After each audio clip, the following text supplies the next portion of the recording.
Have you ever seen a poll of, say, 1,000 people and wondered how on earth that can predict what an entire country is thinking? I mean, it kind of feels like magic, right? Well, it's not magic. It's the power of statistics. Today, we're going to pull back the curtain on sampling, the really clever science of understanding a huge group by studying just a tiny, carefully chosen slice of it. So how do they do it? And how do we know we can even trust the results? Let's dive in. All right, so here's our game plan. First, we'll look at the big problem. Why can't we just ask everybody?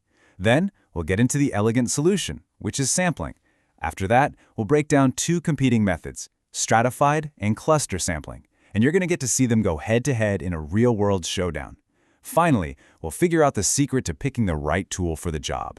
Okay, so let's just start with the biggest, most obvious question. If you want to know what a whole country thinks, why not just, ask everyone?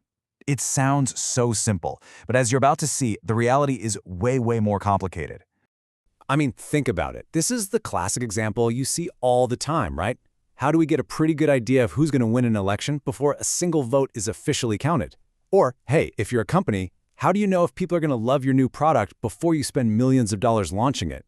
In both cases, you're facing the exact same massive challenge. Because here's the hard truth. Asking every single person, what's called a full census, is almost always completely out of the question. Researchers will tell you, you just run into these huge brick walls.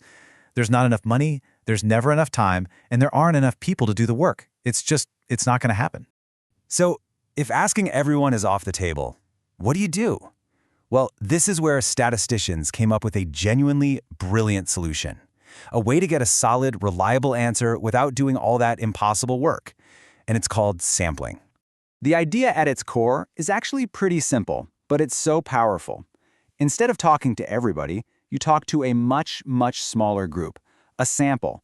But, and listen, this is absolutely the most important part, that little group has to be like a perfect miniature version of the big group. It has to be an unbiased reflection. You get that right, and the voice of just a few people can actually speak for millions. So what does it mean to be chosen correctly? Well, it really boils down to these four big goals you see here.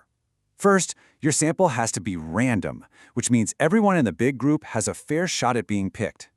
It also has to be representative, so it mirrors the important characteristics of the whole population. Third, it's got to be fair, not accidentally favoring one type of person over another. And finally, and this is the big one, you have to avoid bias, making sure your own ideas don't sneak in and mess up the results. Okay. So we know the goals, but how do we actually do it? Well, there are a few really clever ways to build a sample, and we're going to look at two of the heavy hitters. First up is a classic divide and conquer strategy. This method is called stratified sampling. The whole idea is to first chop up your entire population into these distinct subgroups, which are called strata. The key here is that everyone inside one of those groups shares some important characteristic. So for example, if you're studying voters, you might create strata based on age groups 18 to 29, 30 to 49, and so on. The process is super logical. First, you divide. Just picture sorting a giant gumball machine by color into separate bins. All the reds here, all the blues there. Step 2, you take a random scoop from every single bin. A few reds, a few blues, a few greens. And finally, you combine all those little scoops together. Now what you have is a mini gumball collection that perfectly mirrors the proportions of the original giant machine. So that's the divide and conquer way. But what if your population is already naturally split into groups? Well, that brings us to our second method, and it takes a totally different approach. Instead of sampling from every group, this one is all about picking a few entire groups. This one's called cluster sampling. Here we're using groups that already exist out in the wild, natural groups, or clusters. For instance, think about all the different high schools in a city. Now, the key difference from stratified is that each cluster is supposed to be diverse on the inside. Each high school, ideally, is a mini reflection of the entire student body. The process here is also pretty straightforward. First, you identify your clusters. Let's say all the high schools in the city. Then, instead of picking a few kids from every school, you randomly select a few entire schools. It's like looking at a shelf full of boxes of assorted chocolates. You just grab a couple of boxes. And finally, you talk to everyone inside those chosen clusters. You survey every single student at the schools you pick. This slide really lays it all out, side by side. Okay, look at the left. With stratified, you're making your own groups, where everyone inside is similar, like our voter age groups, and you have to sample from every single group to make sure all voices are heard.